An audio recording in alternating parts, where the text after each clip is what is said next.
Meus cumprimentos com um tema que fala muito sobre a história de Montes Claros, que é a Loja Maçônica Deus e Liberdade. Loja Maçônica Deus e Liberdade. É uma crônica publicada em 2012, em que eu dizia: em 2012, vivo só se encontrava entre nós o amigo e professor e mestre Atos Braga.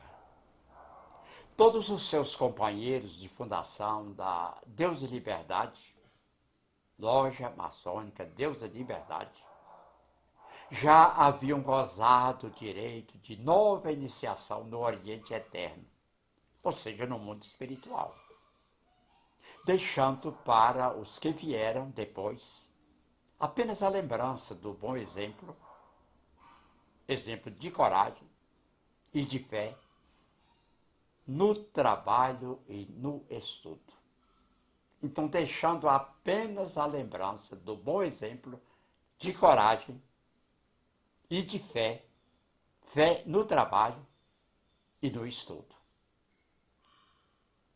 Então, tá aí a imagem, tem gente que deixa saudade, tem gente que deixa lição.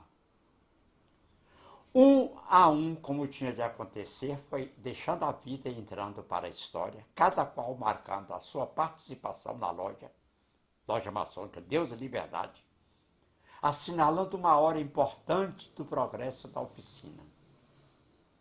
Está aí José Esteves Rodrigues, o grande José Esteves, Sebastião Sobreira, já citado em outras palestras, Álvaro Marcílio, todos, cada um a seu modo e com a força e o prestígio que tinham, foram acrescentando algo mais que tanto valor tem somado à instituição aqui em Montes Claros nesses 80 anos de lutas e louvores da maçonaria.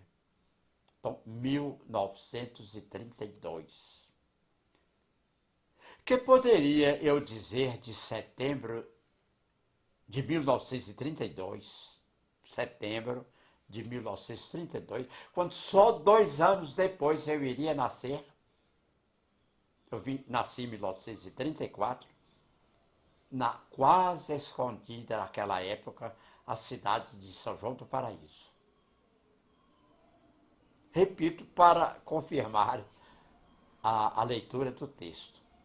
Quando só 2 anos depois eu iria nascer naquela época, a época quase escondida cidadezinha de São João do Paraíso, é pergunta.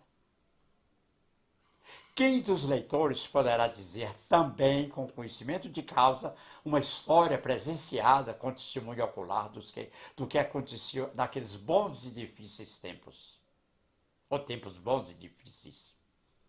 Não acredito que seja possível falar muito de maçonaria sem ser maçom, uma vez que a ordem nem sempre divulga os seus feitos ou anuncia a sua realização, ficando, na maioria das vezes, a mão esquerda sem saber o que realiza a direita, como bem manda o figurino evangélico desde os tempos apostólicos. Avessa a publicidade, a maçonaria é pouco vista do lado de fora, só aparecendo o trabalho que de forma alguma pode ficar escondido. O trabalho aparece, é verdade.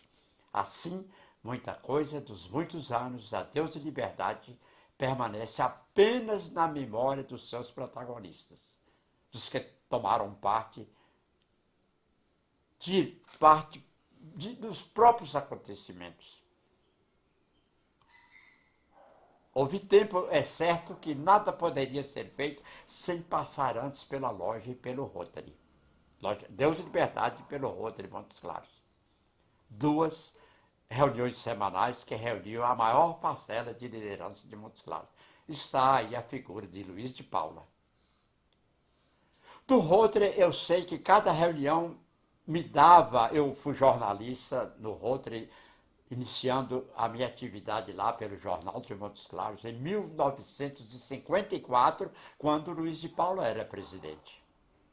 Então, do Rotary, eu sei que cada reunião me dava quase totalidade da matéria de um jornal nos meus tempos de repórter, convidado que fui por João Souto e Luiz de Paula, no salão dos jantares do velho Hotel São Luís, quando entrecruzavam associados das duas organizações. O Hotel São Luís é onde fica hoje a Copasa, no início da rua Doutor Santos, esquina com a Praça Doutor Carlos.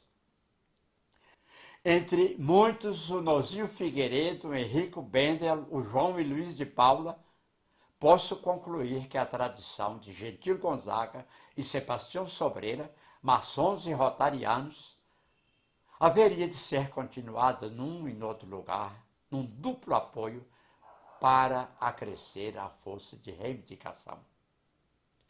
Na verdade, quase nada teria realização sem que uma palavra de ordem fosse comandada pelo movimentar dos malhetes, seja maçom, seja rotário.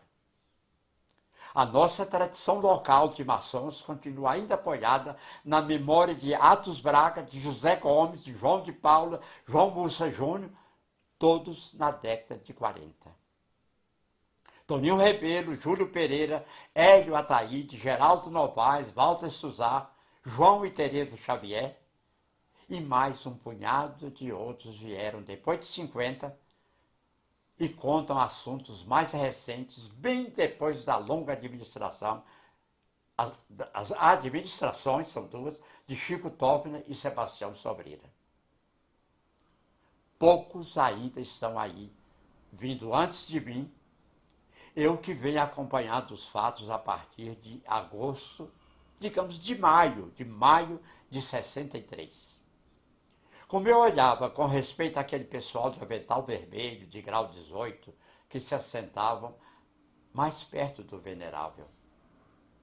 Os de grau 33, só vieram tempos mais tarde, quando José Gomes foi ao Rio de Janeiro a chamada urgente e foi depois um sucesso. O próprio tempo de ir igualando os mais velhos, pelos idos de 78, também eu cheguei ao fim da escada, ao lado de grandes amigos, entre eles o coronel Georgino Jorge de Souza, que chegou depois e está aí na foto. Muito teremos de escrever sobre a história da deusa Liberdade. Espero que o futuro não me negue o tempo. Grande e majestosa loja maçônica Deus e Liberdade.